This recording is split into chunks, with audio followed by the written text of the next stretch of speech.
साथियों, आज भारत दुनिया की थर्ड लार्जेस्ट इकोनॉमी बनने की तरफ तेजी से आगे बढ़ रहा है।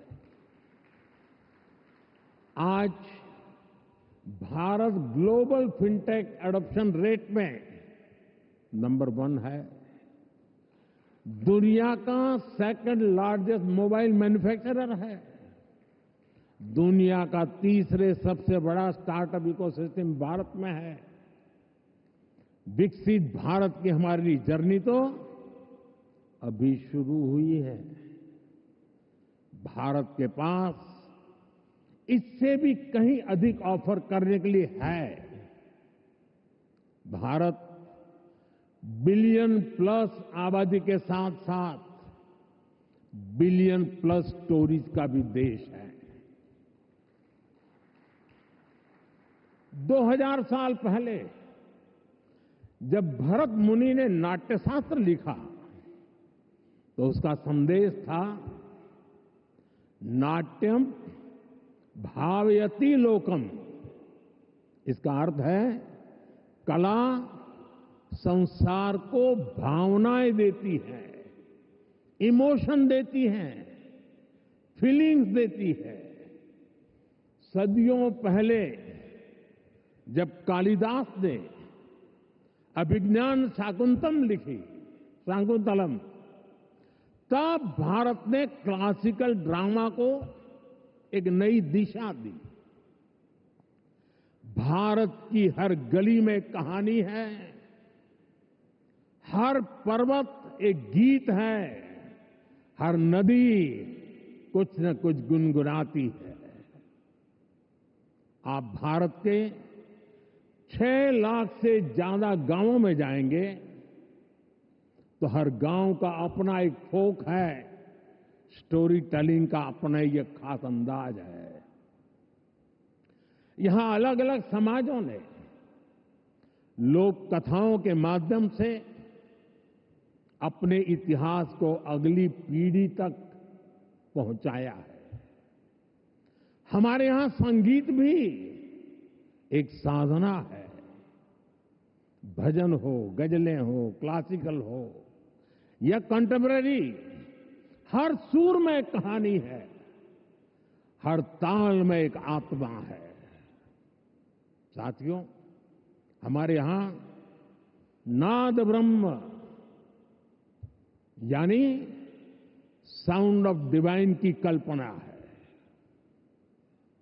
हमारे ईश्वर भी खुद को संगीत और नृत्य से अभिव्यक्त करते हैं। भगवान शिव का डमरू सृष्टि की पहली ध्वनि है। मां सरस्वती की वीणा विवेक और विद्या की लय है। श्री कृष्ण की बांसुरी प्रेम और सौंदर्य का अमर संदेश है। विष्णु जी का शंख ध्वनि सकारात्मक ऊर्जा का आह्वान है। इतना कुछ है हमारे पास। अभी यहां जो मन मोहने वाले सांस्कृतिक प्रस्तुति हुई, उसमें भी उसकी झलक दिखी है। और इसलिए ही मैं कहता हूं, यही समय है, सही समय है। ये create in India, create for the world का सही समय है।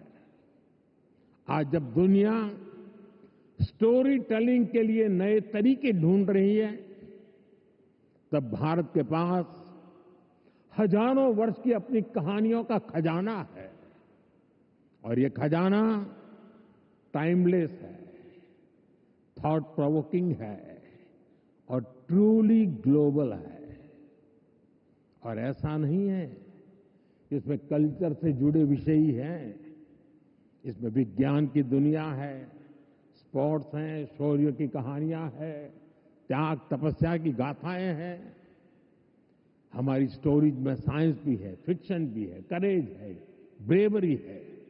भारत के इस खजाने की बास्केट बहुत बड़ी है, बहुत विशाल है। इस खजाने को दुनिया के कोने कोने में ले जाना, आने वाली पीढ़ियों के सामने नए और इंटरेस्टिंग तरीके से रखना,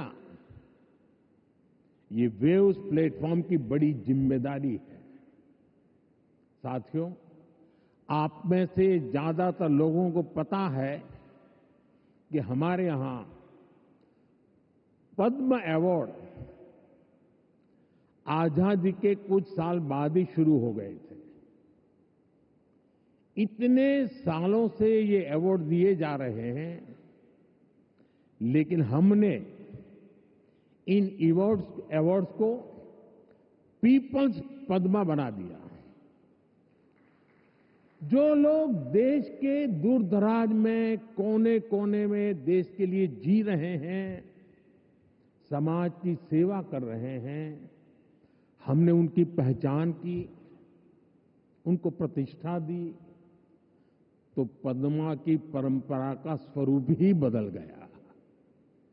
अब पूरे देश ने खुले दिल से इसे मान्यता दी है। अब ये सिर्फ